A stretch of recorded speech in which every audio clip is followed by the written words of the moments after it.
Pentru domnii care își doresc un portofel cu închidere prin capsă, pe o nuanță clasică, acest model de la brandul Grinded este un model foarte reușit.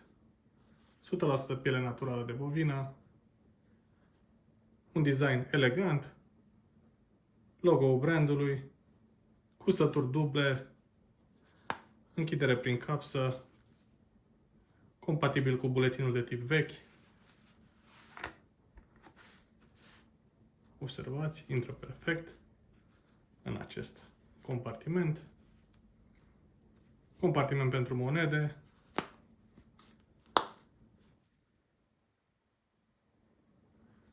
Foarte multe sloturi pentru carduri, compartimente de tip oglindă.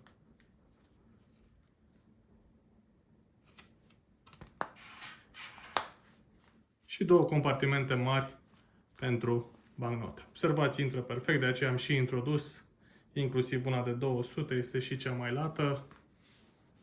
Și după cum se poate observa,